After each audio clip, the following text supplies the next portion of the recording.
बिस्मिल्लाहिर्रहमानिर्रहीम। अस्सलाम वालेकुम। क्लास 8, 9 और मैट्रिक, मैं तीनों से मुखातिब हूँ। इससे पहले मैं आपको चैप्टर पढ़ा रही थी, सबक नज़रिए पाकिस्तान। इसका बकिया हिस्सा आपके सामने है, इसको आप देखिए, मैं समझा रही हूँ। इसी ज़माने सफ़ा नंबर है 42, पहला पैराग्राफ से है, पहली लाइन से। इसी ज़माने में पहली जंग अज़ीम छिड़ गई, जिसमें अंग्रेज़ का मुकाबला जर्मनी से हुआ और तुर्की ने जर्मनी का साथ दिया। हिंदुस्तान के मुसलमान चूँकि तुर्की के सुल्तान को हिजाज़ की खिदमत करने की वजह से खलीफा इस्लाम समझते थे, इसलिए उन्होंने माली और तिब्बी इमदाद बहम पहुँचाई, जिसकी वजह से हुकूमत बरतानिया को मुसलमानों से अनात पैदा हो गया। लेकिन उन्होंने यहाँ के मुसलमानों से ये वादा किया कि अगर हमको इस जंग में फ़तह हासिल होगी तो हम किसी तरह भी तुर्की को मज़ीद नुकसान नहीं पहुँचाएँगे। ये वादा महज फ़रेब था। चुनांचे जब अंग्रेज़ों को फ़तह हासिल हुई तो वो अपने वादे से फिर गए और उन्होंने तुर्की की सल्तनत के टुकड़े टुकड़े कर दिए। यहाँ के मुसलमानों को इस फ़रेब की वजह से बहुत तकलीफ़ पहुँची और उन्होंने खिलाफत के तहफ़्फ़ुज़ के लिए मौलाना मोहम्मद अली जौहर और उनके बड़े भाई मौलाना शौकत अली की रहनुमाई में तहरीक खिलाफत शुरू की। लेकिन इस ज़माने में हिंदुओं ने मुसलमानों को हिंदू बनाने के लिए शुद्ध ही तहरीक शुरू की और उनको ख़त्म करने के लिए सिंहटन तहरीक भी शुरू की। यहाँ तक मैं आपको समझा रही हूँ। इससे पहले नज़रिए पाकिस्तान में हमने पढ़ा था कि डॉक्टर ग़ुलाम मुस्तफ़ा ख़ान ने इस सबक में दो तरह से ये वाज़ेह किया है कि पाकिस्तान का बनना क्यों ज़रूरी था।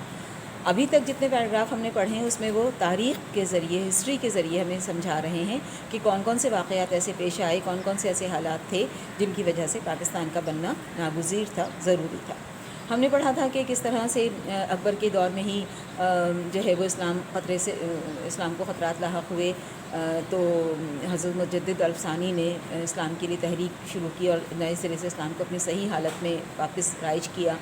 फिर उसके बाद जब अंग्रेज़ों के कदम हिंदुस्तान में जम गए और बाकायदा तौर पर जो है वो उनकी हुकूमत कायम हो गई, तो हज़रत शाह वलीउल्लाह ने मुसलमानों को दीन की तालीम, सही मायनों में दीन की तालीम दी, कुरान पाक का तर्जुमा किया, उनको ऐसी किताबें लिखी कि जिनके ज़रिए से मुसलमान ख़ुद ही अपने इस्लाम को सही तरीक़े से समझ सकें और जो हिंदुआना रस्म व रिवाज उनमें राइज हो गए उनसे वो निजात हासिल कर सकें।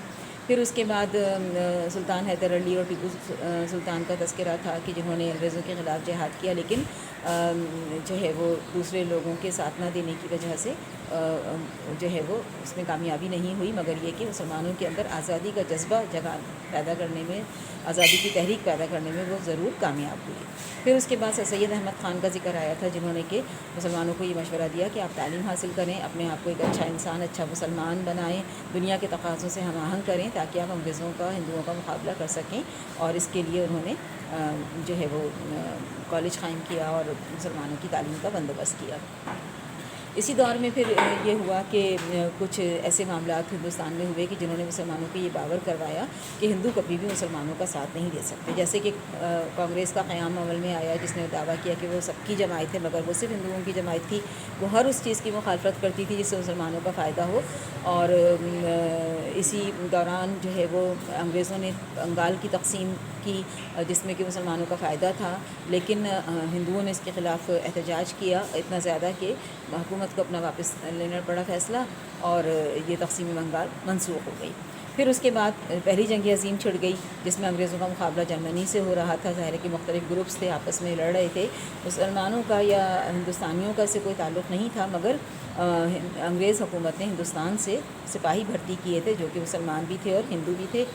और दूसरी बात ये थी कि इस जंग में तुर्की के जो सुल्तान थे, जो सल्तनत उस्मानिया के खलीफा थे, वो जो है वो खलीफा इस्लाम समझे जाते थे, क्योंकि हिजाज़ मुक़द्दस यानी मक्का मुअज़्ज़मा और मदीना मुनव्वरा की निगरानी और हिफाज़त वगैरह का ज़िम्मा उनके पास था। उन्होंने जर्मनी का इख़लाक़ी तौर पे साथ दिया, उसको माली इमदाद और इब्तदाई तिब्बी इमदाद होती है यानी मेडिकल एड होती है वो दी, जिसकी वजह से अंग्रेज़ों ने जो है वो उनको तुर्की से एक दुश्मनी पैदा हो गई, अनात पैदा हो गया यानी दुश्मनी पैदा हो गई। असल में ये एक बहाना था सल्तनत उस्मानिया को ख़त्म करने का और नाउज़ुबिल्लाह मक्के और मदीने तक पहुँचने का। बहरहाल इस जंग में जो है वो लेकिन मुसलमानों ने जब ये देखा कि इस तरह से हो रहे हैं हालात, तो वो इस जंग से अलहदा होने लगे और उन्होंने इसके ख़िलाफ़ एहतजाज किया, मगर अंग्रेज़ों ने मुसलमानों से झूठा वादा किया کہ جب ہماری جنگ ختم ہو جائے گی تو ہم ترکی کو نقصان نہیں پہنچائیں گے، مگر ایسا نہیں ہوا۔ انہوں نے جنگ ختم ہونے کے بعد سلطنت عثمانیہ کے جو خلیفہ تھے ان کو معزول کر دیا، یعنی عہدے سے ہٹا دیا، اور ترکی کے ٹکڑے کر دیے، کچھ علاقے انہوں نے اپنے قبضے میں لے لیے، اور اس طرح سے مسلمانوں کو اس بات سے بہت صدمہ پہنچا، کیونکہ یہ سلطنت عثمانیہ کا بکھر جانا سمجھیے کہ مسلمانوں کے مرکز کا ختم ہو جانا تھا، اور اب ان کو یہ خوف پیدا ہو گیا کہ کہیں انگریزوں کے قدم، یہودیوں اور عیسائیوں کے قدم ان کے مقدس مقامات تک ہی نہ پہنچ جائیں، لہٰذا انہوں نے اس کے خلاف احتجاج کیا۔